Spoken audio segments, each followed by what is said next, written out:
Welcome po sa Jesus the Anointed One Church. Ako po si Pastor Finney Plata. Ako po ang senior pastor dito. Alam ko po, kanina nagbigay tayo sa Lord. Ngayong oras naman ito, tayo ang tatanggap sa Kanya. And alam ko, we are excited na tumanggap sa Panginoon at marami pa ikaw matatanggap sa Kanya ngayong oras na ito. Amen. So, before we continue, can I ask, sino po sa kauna-unang pagkakataon? First time, yung unang beses pong nakarating sa ating Sunday service. Can you stand up po? Pwede pong tumayo? Yes, welcome. Palakpakan naman natin ang Lord sa buhay ni Naser at ni Utoy. Welcome po. Yes, palakpakan naman natin ang Lord. Come on, tayo. Yun, no? Up, tayo pa.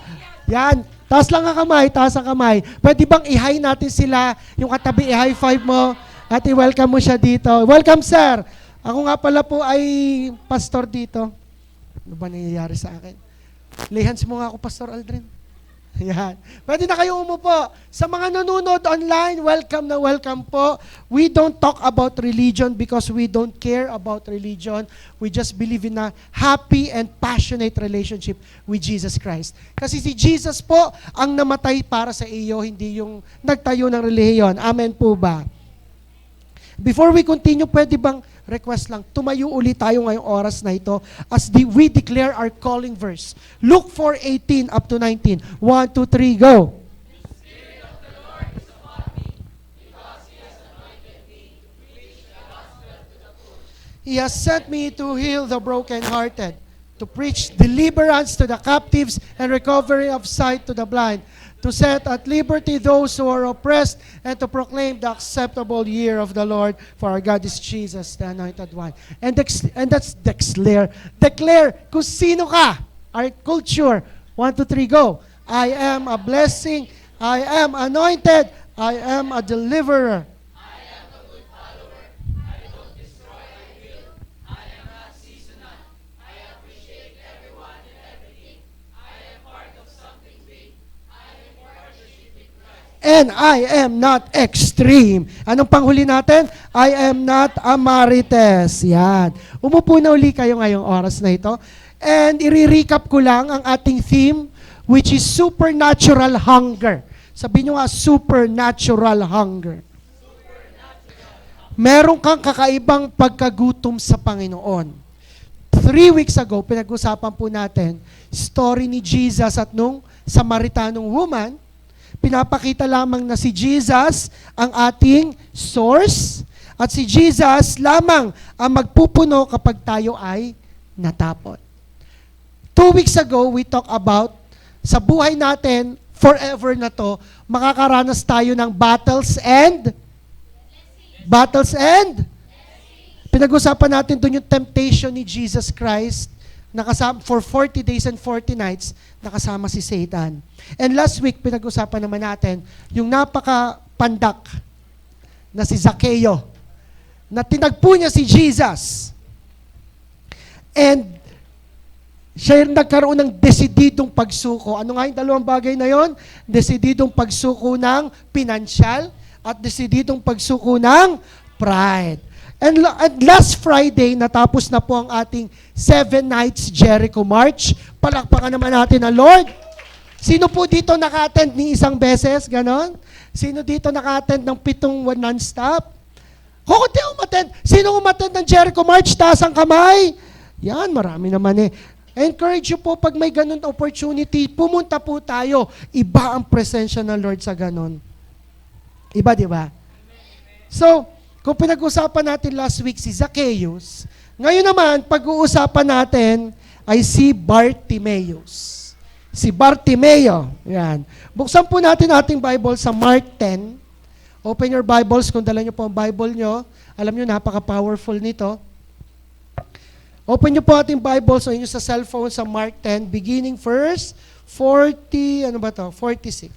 Babasahin ko lang po ha. Okay lang po kayo? Basahin po natin. 1, 2, 3, go. Sabay-sabay po tayo. 1, 2, 3, go. Dumating sina Jesus at ang mga disciples niya sa Jericho. Nang paalis na sila, sinundan sila ng sobrang daming tao. May isang lalaking bulag na nakaupo sa tabi ng kalye, si Bartimaeus na anak ni Timaeus. So, alam naman natin, noong unang panahon si Jesus ay popular, sikat, maraming followers. Kasi nga siya daw yung tagapagligtas. Siya yung anak ng Diyos. Siya yung anak ng tao na propesiya na magliligtas sa sangkatauhan. So, sikat na sikat si Jesus. Kaya kung saan siya napunta, maraming nahabol sa kanya. So, merong isang bulag, dahil siya'y bulag, namamalimos na lang siguro, nakaupo sa isang sulok, ang pangalan ay Bartimaeus, anak ni Timaeus. Apo ni wala na akong maisip. Pang-pito, verse 47. Natawa ako mag-isa eh. Pag-pray mo nga ako, Gloria. Ay nako!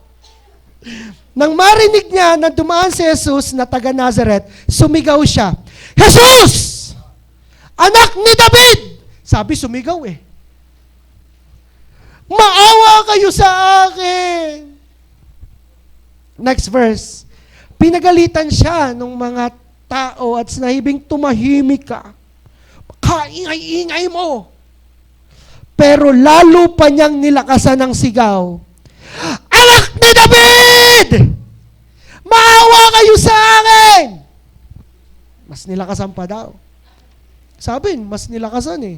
Pwede makahingin tubig, mahirap palang magpastor. Yan, verse 49. Tumigil sa paglalakad si Jesus saka sinabi, tawagin niyo siya. Tinawag nga ng mga disipulo ang lalaking bulag at sinabi nila sa kanila, Uy, matuwa ka kasi tinawag ka ni Jesus. Tumayo ka na dyan, tumayo. Verse 51 and 52, sabi ni Jesus sa kanya, thank you, madam. Sabi ni Jesus sa kanya, anong gusto mong gawin ko sa'yo? Bulag. Hello, bulag ako. Hulaan mo kung anong gusto mong gawin mo sa akin. Hulaan niyo kung anong gusto ni Bartimaeus gawin ni Jesus sa kanya. Bigyan ng iPhone 15? Bigyan ng bagong bebe? Sa tingin niyo, hulaan niyo lang. Si Bartimaeus na bulag pagkabata, anong gusto niyang bigay sa kanya ni Jesus? Ano po? Ano? Bagong shades? Ray-Ban? Ano? Makakita, syempre. Teacher, gusto ko pong makakita uli. Sabi ng lalaki, verse 42, sabi ni Jesus, sige, pinagaling ka ng faith mo. Gumaling agad. Sabihin nyo nga, gumaling agad. Ang lalaki at nakakita na siya, tapos sumunod na siya kay Jesus. Ang title po na i-share ko ay The Shout, ang sigaw. Tanungin mo katabi mo, handa ka na bang sumigaw? Amuyin mo yung hininga ng isa mong katabi. Tingnan mo kung handa na ba yung sumigaw. Let's pray. Lord, sumigaw kami. Salamat, Lord. Salamat, Lord, kasi makapangyarihan ka. Salamat, Jesus, buhay ka sa amin. You know our hearts. You search us our hearts. And like Bartimaeus, may gusto kaming ibigay mo sa amin. Alam ko na hindi ka madamot at alam kong willing ka na ibigay ito. Thank you, Father. In Jesus' name, amen. Palakpakan muli natin si Lord. Let's be honest. Taas po ang kamay. Sino po dito ang bulag? Wala. Sinong bulag? Bulag. Dahil ano nga ngayon? February. Pebrero. Sabi sa Australia, February. Today is February. So anong month of? Love. Ako po ay teacher. Yan. So mga teacher daw, pag Hearts Day, nagkakaroon ng bagong chocolate. Sana may magbigay sa akin ng chocolate. Sana all. Okay. Sino po dito ang bulag? Okay, ibang tanungin ko. Dahil love month, ito ang tanong ko, sino po dito ang bulag sa pag-ibig? Taas ang kamay. Wala. Sino po dito ang nabulag sa pag-ibig? Sikat? Si Eric, taas mag-break. Taas ang kamay eh. Okay. Sino po dito ang nagbubulag-bulagan sa pag-ibig. Yan. Si Edison talaga yan. Yung nagbubulag-bulagan. Yung kunwari masaya, hindi pala.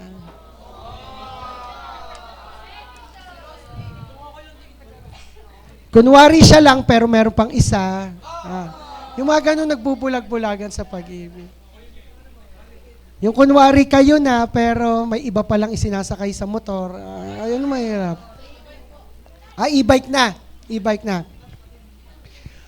Ngayon itong si Bartimaeus, tawagin natin sa pangalang Bart. Itong si Bart, syempre, bulag. Hindi nakakita. Pagkapanganak, wala na nakikita. Ang mga bulag pala, not necessarily itim lang ang nakikita. Ang mga bulag, liwanag. Parang puti na parang silhouette lang. At dahil hindi niya naranasan yung kulay, hindi niya nakikita yung tsura, may gustong-gusto siya. Gustong-gusto niyang gumaling. Gustong-gusto ni Bart makakita. Ngayong umagang ito, may 3 akong natutunan kay Bart na ibabahagi ko sa inyo. Sino po dito yung may gustong-gusto? Sa kamay. Hindi lang, hindi tungkol sa pag-ibig. Gustong-gustong yumaman. Gustong-gustong maayos ang pamilya, taas ang kamay. Gustong-gustong magkaroon ng security sa kanyang buhay.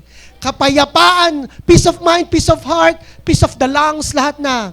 Di ba? Lahat gusto natin yon. So, ibig sabihin, may gustong-gusto ka. Sino dito gustong-gustong mabago ang kanyang asawa? Wala. Ay, di sa wala ka pang asawa.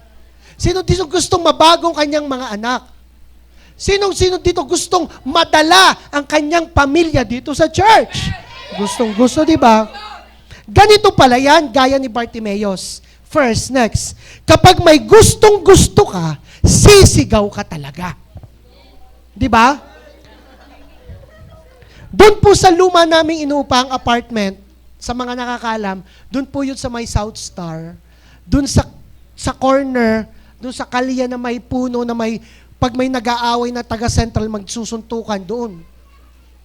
So, doon po ang bahay namin. Lahat po ng mga nagtitinda nadaan doon.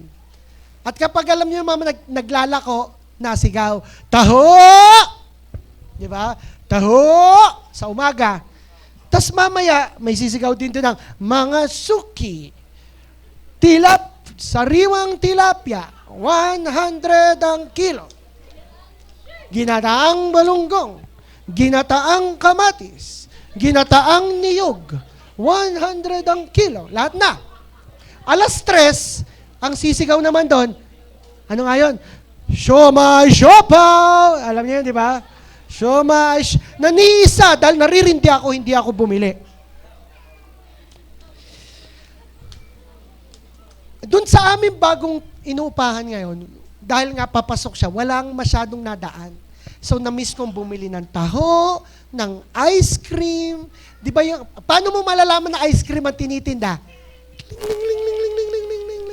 Sa umaga, paano mo malalamang pandisa, may nagbebenta ng pandesal at bunete? Popot, pupot. Paano pa yun? Paano, kat? Sample, dali. Dali. Pupot. Ganun. Ngayon, isang umaga, ako'y nagtanghaling gising. Tapos akala ko umaga pa. Tapos may narinig ako ng pupot. Ako'y biglang bukas ang pito. Nahina na, pupot. Ibig sabihin, nalayo na. Sabi ko, pandesal! Biglang nahina pa, pupot, nalayo. Ibig sabihin, sumigaw ako, pandesal! Ay, ako'y gutom na gusto ko ng pandesal at bunete. Gawa ko kahit ako'y maikling short pa. Lumabas ako dahil gusto ko pandesal. Paglabas ko, hinabol ko, yung pupot ng pupot, pandesa. Pagkita ko, pupot ng pupot, ayun pala, maghahasa. Sip ko, saan ka nakakita ng maghahasa, tapos ang patawag yung pupot ng pupot. Di ba? Sabi ko, kay naman na dat sumigaw kayo. Paano nga sigaw ng hasa? Hasa. Yung pala, pagaw. Kaya may pupot. Hasa. At kapag may dumaang taho doon, nasigaw din ako dahil gusto ko ng taho. Pabili pong taho! Dahil gusto ko ng taho. Sino po dito ang nagkaroon na ng masaya na relasyon?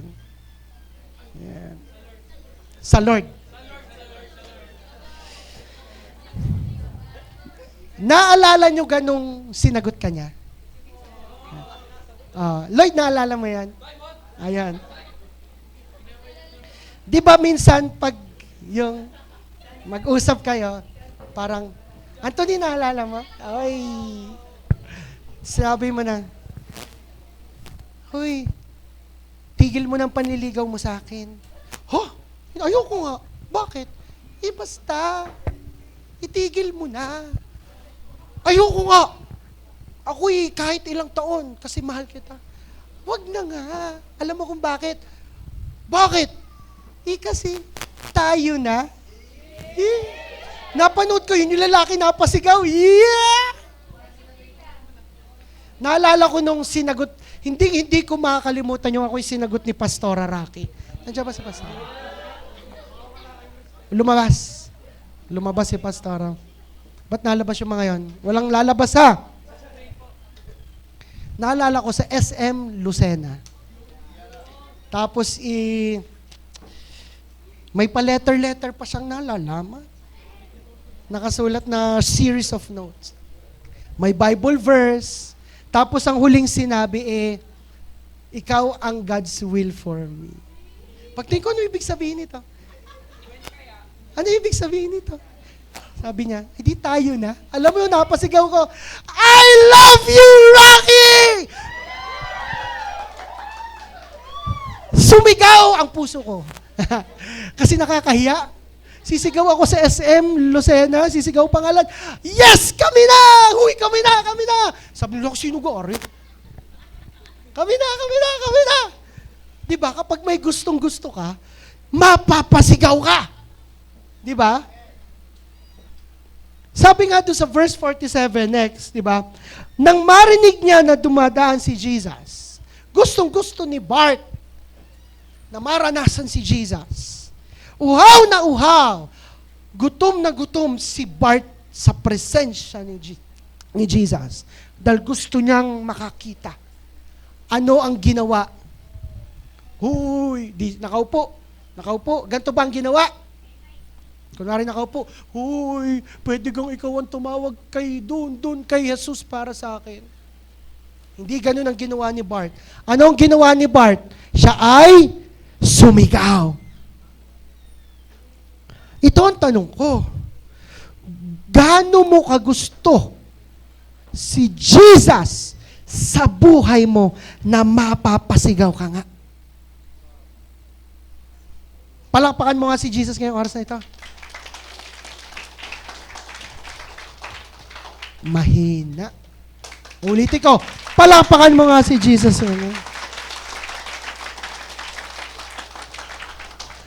Ulitin ko, isigaw mo nga pangalan ni Jesus. 1, 2, 3, go! Jesus! Yung. Siguro matindi ang pangangailangan nyo at malakas ang sigaw nyo. Yung mga mahina sigaw, walang kailangan. Kompleto na ako. May pera, may jowa, may sasakyan. Pero kahit ganun, isigaw mo pa rin ang pangalan ni Jesus. Di ba minsan mapapasigaw lang tayo kapag may kailangan? Minsan nahuli ko sigaw sa aking asawa, mahal yung sinaing mo na sunog na. Kasi kailangan ng patayin yung apoy. Minsan kailangan kong magsampay ng damit, hinahingi akong tulong kay Sky. Ako'y nasa labas, Sky! Kasi may kailangan ako. Hindi ba natin pwedeng isigaw din kapag wala tayong kailangan? Not necessarily na ikaw ay nasa inyo, naglalaba ang magulang mo, nagluluto ang iyong kapatid, at nasa kwarto ka, basta ka nalang sisigaw, Jesus! Not necessarily gano'n. Baka papapasok ang magulang mo, hoy, ano nangyari sa iyo? Not necessarily that. Ang ibig sabihin nito, sa iyong puso at isipan, alam mo talaga na nasigaw ka, na kailangan mo siya. Na kailangan mo siya. Testing nga, pwede bang isigaw mo sa puso mo, Lord, kailangan kita. Galing sa puso, sabihin mo, Lord, mahal na mahal kita. Yung alam mo, kahit natahimik ng boses mo, pero nasigaw ang puso mo na, Lord, Kailangan kita. At kapag may gustong-gusto ka, next, di ka papapigil. Diba? Tandaan nyo, nanliligaw pa kayo? Kahit pinipigilan ka ng magulang na pumunta sa bahay ng gustong-gusto mo, napunta ka. At minsan, dahil gusto mong makita siya, sa gabi ka nakapunta kapag tulog na ang mga tao. Alam niyo yung mga lumang pelikula? Yung sina Dolphy, sina Panchito, sina Babalu. Sino pong umabot sa ganon? Taas ang kamay. Ako hindi na umabot sa ganon. Inabutan ko na lang po sina Joshua Garcia. Yun. Sina... So, di ba, minsan, merong skit na si Dolphy ay nanliligaw. Ganito kasi nung unang panahon na nanliligaw, harana. Yung may dalang gitara, tapos papasama ka sa mga barkada mo. Tapos, kubo. Tanda ko may skit si na Dolphy nun, saka si na Panchito na, oh, ilaw. Tapos si Babalo magta-translate, di ko alam si Babalo, si Richie Dorsey, oh, light. Alam niyo yun, yung tinatagalit sa nakakatawa. Sa gabing madilim, sa gabing madilim. Tapos nung, sige, bababa ako, sabi nung babae. Isinara yung bintana. Tapos pumunta sila sa may pinto, antayin bumaba yung nililigawan. Ay, ang bumukas, yung tatay, si Panchito, may dalang shotgun. Pakata-kata pa kayo, alam mo yung nagtakbuhan sila, tapos binabarel. Di ba? Pero kinatapusan ng pelikula, nagkatuluyan pa rin yung bida na si Dolphy at saka yung babae. Ano ang point natin? Pag may gustong-gusto ka, kahit may shotgun pa sa harap mo, kahit may napigil pa sa iyo, hindi ka magpapapigil. Tingnan mo nga yung katabi mo, kung ayan ba'y madaling magpapigil.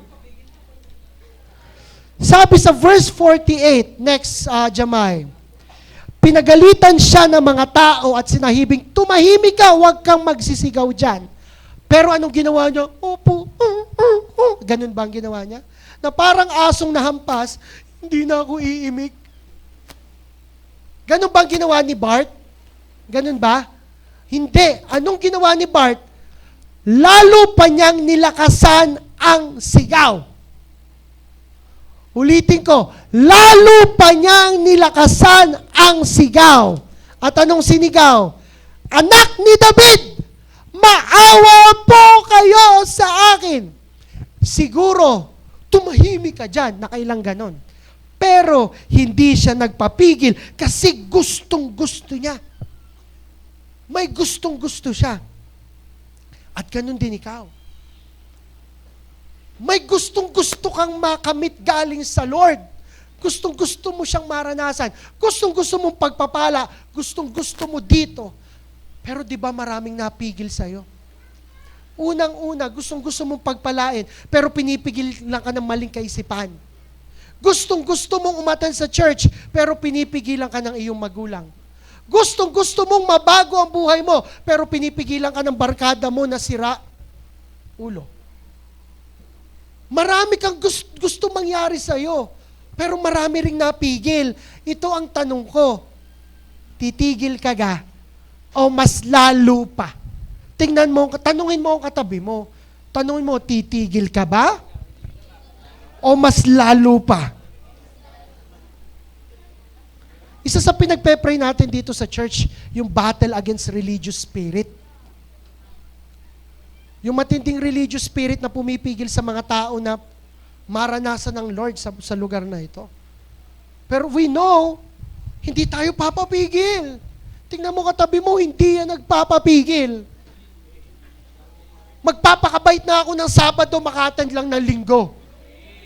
Maglalaban na ako ng Sabado. Kung may nanliligaw sa akin, hindi ko siya entertain hanggat hindi ko siya kasama pag Sunday. Tanyo si Arthur. Okay. Alam niyo yung ibang youth natin sa JA1 Rosario, mas matindi ang nararanasan nila compared sa atin. Sila itinatakwil. Minsan after church, Sunday, umuwi siya, itinapon na yung mga damit sa labas ng bahay. Pasimba-simba ka pati yan, ganito ganyan. Pero alam nyo, mga hindi sila nagpapigil kasi gustong-gusto nila ang Lord. Alam nyo, ang posisyon nila ngayon, nakagraduate sila, nagtatrabaho na sila, at dahil nasahod na sila, sinabi nila sa magulang nila, Ma, Pa, hindi ko kayo bibigyan ng pera kapag hindi kayo sumama sa akin sa Sunday. Kasama na nila ang magulang niya sa Sunday. Palakpakan nyo naman ang Lord. Kasi kapag may gustong-gusto ka, sisigaw ka. Kapag may gustong-gusto ka, di ka papapigil. And lastly, kapag may gustong-gusto ka, uulit-ulitin mo. Diba? Si Sky, kasasabi lang sa akin nung isang araw, Daddy, I want a pony cake for my 10th birthday. Alam niyo kailan ang birthday ni Sky? October. Pero February pa lang, Daddy, I want this on my 10th birthday. Paulit-ulit. Minsan nakakarindi na, yes, Sky, your birthday is still on October, ang tagal pa. Tapos mamaya sabihin, Daddy, I want this on my birthday. Paulit-ulit kasi gustong-gusto ng bata na makuha yon. Ikaw, kapag may gustong-gusto ka, kahit wala pa, ulit-ulitin mo sa Lord. Hindi yung mag-iisip ka, ala, baka naman hindi na ibibigay ng Lord. Ala, baka naman ako ay may sala sa akin. Ala, ang tagal ko nang gustong lumaya. Baka gusto ng Lord magdusa ako. Mahal pa ba ako ng Lord? Hindi! Kapag may gusto ka, uulitin mo. Amen po ba? Amen. Ano nga sabi doon sa verse 51? Sabi doon, basahin natin. Nandiyan pa ba kayo? Sabi doon sa verse 51, ano ang gusto mong gawin para sa iyo? Ano nga ang sakit ni Bart? Bibi, mo sabing pipi. Ano ang sakit ni Bartimeo? Siya ay bulag. Tinanong ni Jesus, obvious na bulag. Obvious ha? Utoy, anong gusto mong gawin ko sa iyo? Ano sinabi ni Bart? Hello, obvious ba? Hindi ako makakita. Ganun ba sinabi ni Bart? Anong sabi ni Bart? Gusto ko pong makakita. Alam ng Diyos ang laman ng puso mo. Alam ng Lord ang kaibuturan ng pagkatao mo. Sabi nga sa Romans 8:26, siya ang Diyos Ama na nagsisiyasat ng bawat puso. So alam ng Diyos lahat. Kahit yung hindi mo alam, alam niya. At sabi nga sa Bible, hindi pa naibubuka ng bibig, dinidiling na ang iyong mga panalangin. Sabi sa Exodus 14:28. Pero bakit tinanong pa rin ni Jesus kay Bart kung anong gusto niya? Sa tingin niyo, bakit? Itanong niyo sa akin. Kasi gusto lang ni Diyos, ulit-ulitin mo sa Kanya yung gusto mong mangyari. Gusto niyang sabihin mo verbally. Gusto niya, gustong lumabas sa bibig mo.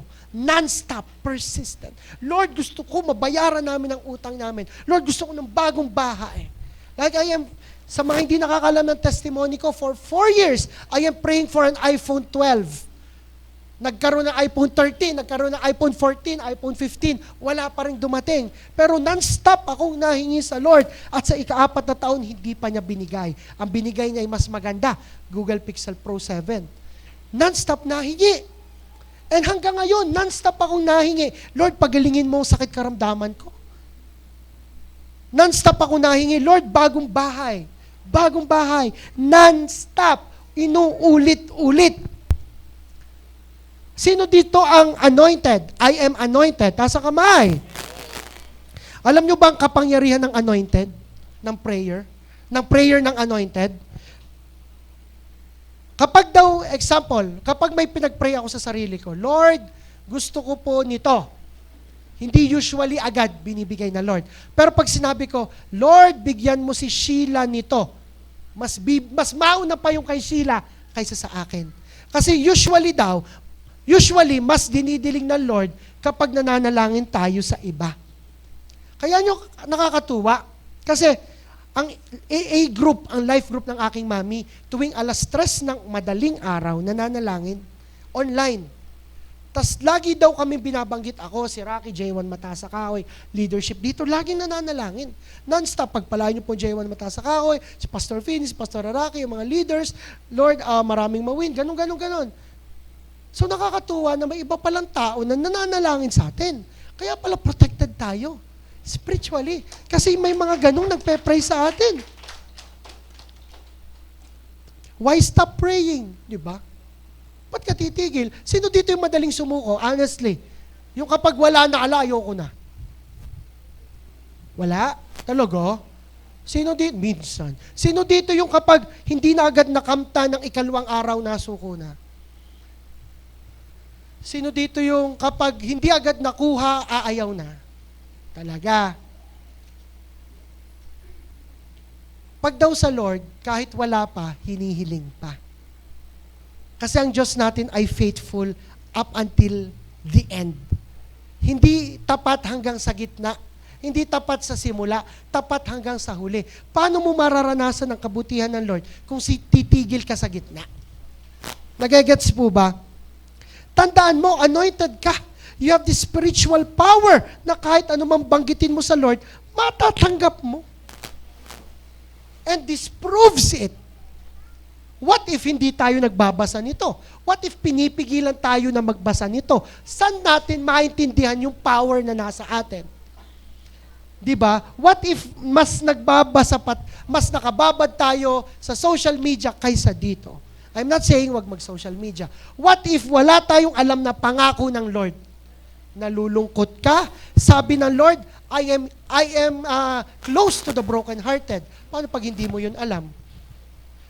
May sakit karamdaman ka, sabi ng Lord dito, I am willing to heal you. Sabi ng Lord dito, binigyan kita ng otoridad upang apakan lahat ng ahas at alakdan. Paano pag hindi mo yun alam? Madali tayo mahuto ng kaaway. So, uulit-ulitin natin yung mga bagay na yon sa Panginoon. Kapag may gustong-gusto tayo, uulit-ulitin natin. Amen. Palakpakan mo naman ang Lord ngayong oras na ito. And ngayong Sunday na ito, worship team please, ngayong Sunday na ito is the anointing of oil. Yan. So, the oil, kayo po lahat ay papahiran ko ng oil sa noo at sa kamay. It symbolizes yung relationship mo sa Lord and mararanasan mo na kahit anong mangyari mo, may kapangyarihan ka sa kahit ano dito sa mundong ito. Next nga uli ng verse, yung verse 52. Sabi sa verse 52, sabi ni Jesus, sige, pinagaling ka ng faith mo.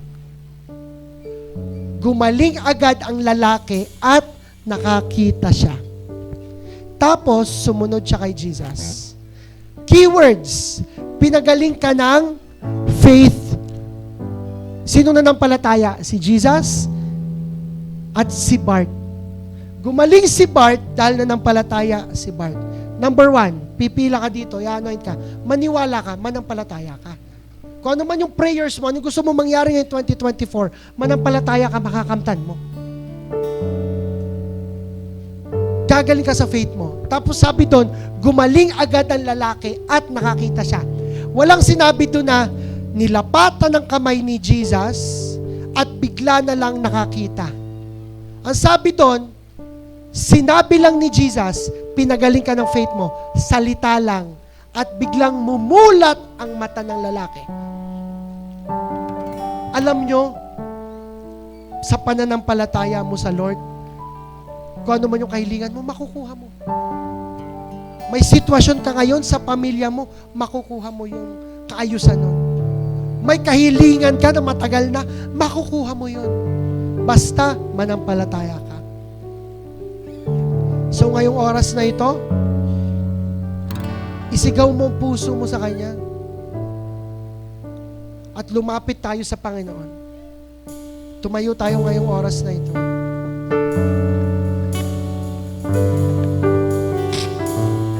As we worship Him, ako'y lumalapit.